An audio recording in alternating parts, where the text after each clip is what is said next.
Mga kapuso Federated PTA kag siyam ka school principal sa Leganés, Iloilo ng petisyon sa pagpahalin sa Schools District Supervisor. Si Zen Kilantang Sasa nakatutok live sa Banwa sang Leganés. Zen?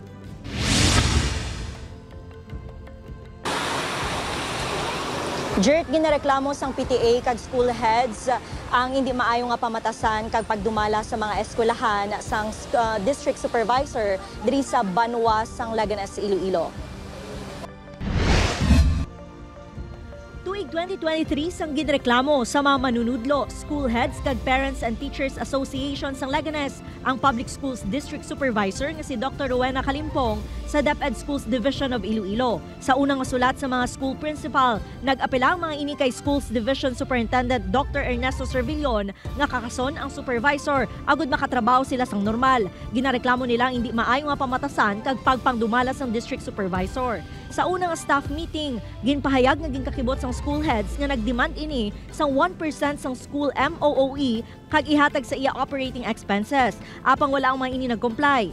Sa ikaduhang staff meeting, ginpahayag nga ginakusahan sang supervisor ang principal sang Leganés Central School sa diin ng district office nga wala sang computer, air conditioning, kurtina, pondo sa kape, habon, alcohol kag iban pa. Wala man kuno nagpirma sang authority to travel sa mga school heads sa pagtambong sang event sang asosasyon sa mga principal nga wala sang accomplishment report. Nakasulat man sa petisyon nga ang school heads kag mga maestra hindi dali-dali ang makasulod sa opisina sang district supervisor sa pagpapirma sang dokumento kag transaksyon.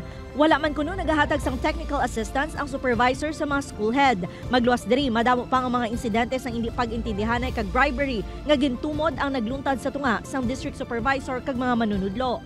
Sa 14 school heads sa Banwa, siyam ka principal kag halos isa ka gatos ka manunudlo ang nagpirma sa petisyon sa pagpahalin sa district supervisor. Nag-upod man sa petisyon ang Federated PTA officers kag iniman ang ginpirmahan kag ginendorso ni Mayor Vicente Haen II sa SDO Iloilo.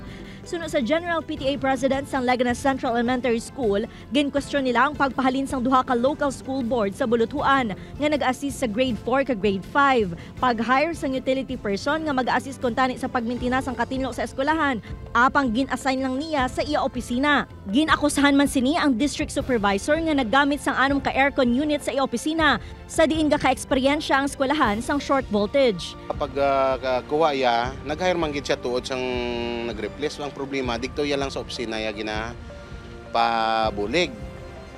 So ang natabo gin-compress ang isa ka seksyon gin-distribute sa apat.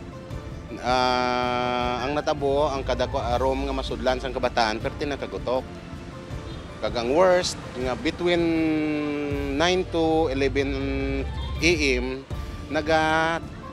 kautod amon nga wiring aniho kay tungod sa overload anom ka aircon ang ginagamit. Dugang pa sini manugduhan na katuig nga wala sa gihapon sa aksyon ang DepEd Iloilo sa ila pagpangabay nga i-reassign ang district supervisor. Naginamo na dire ang mga faculty, wala na naginintindahan ay bilog nga district.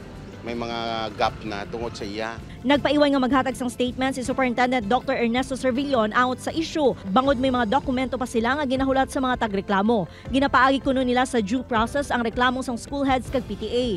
Samtang gintinguan sa news team nga ma-interview si Dr. Rowena Kalimpong apang wala ini sa iya opisina. Bangod may meeting kuno sa San Miguel.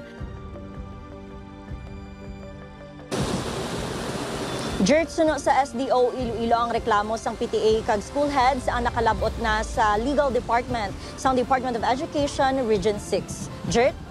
Madamo gid nga salamat sa detalye, Zen Kilantang Sasa.